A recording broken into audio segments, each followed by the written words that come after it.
Hello everyone and welcome back to my channel Edmond Mindaros at another GCash update tutorial. Ang pag-uusapan natin at i-guide ko kayo on how to enable GChat on your GCash app. Kaya stay tuned ka lang at start na natin. So ano ba yung tinatawag na GChat na bagong features na GCash? So bagong update features na GCash na pwede ka na mag-send ng messages sa chat window directly sa GCash app mo. Ang eligibility nito para ma-enable ay dapat GCash fully verified account, ikaw ay Pilipino na 18 years old and above at naka-base dito lang sa Pilipinas. And then reminders ko lang guys, ang GChat ay unavailable pa sa GCash Junior, GCash Overseas at Foreign National User. So ang next step ay kailangan mo lang i-open ang yung GCash applications and then click mo lang yan. And then kailangan lang natin ito mag-login. So enter mo lang dito yung MPIN code mo na 4 digit or gagamitan mo siya ng biometric.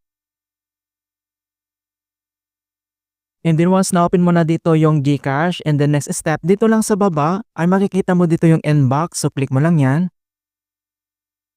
And then makikita mo na kaagad dito yung chats dito lang sa left side. And then welcome to GChat. So GChat allows you to chat and transact with your contacts. Would you like to enable these features? So para magamit natin ito, ang GChat features ay dapat naka-enable din ang mga nasa contact list mo na kasing iyong contact list nila dito sa GCash. Yung taong gusto mong i-chat at dapat nasa phone contact list mo ay naka-enabled din sa kanila. So paano ba ito i-activate ang GChat?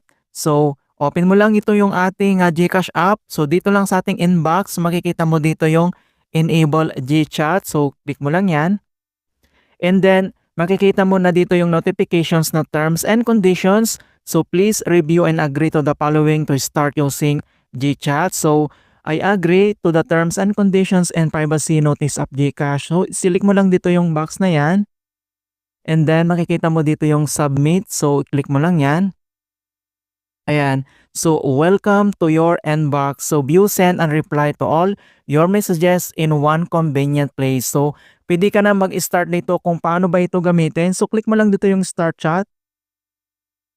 So, dito ay makikita mo na sa phone list mo kung sino yung mga naka-enable din yung kanilang GChat. So, pwede mo silang i-contact or pwede mo na silang i-chat mga kaibigan. So, once naka-enabled, select mo lang dito sa phone list, contact mo sila and then click mo lang din, pwede ka nang mag-start. Ayan, so ganun lang po kasimple mga kaibigan at very simple lang talaga kung paano natin enable ang bagong features ni GCash na GChat.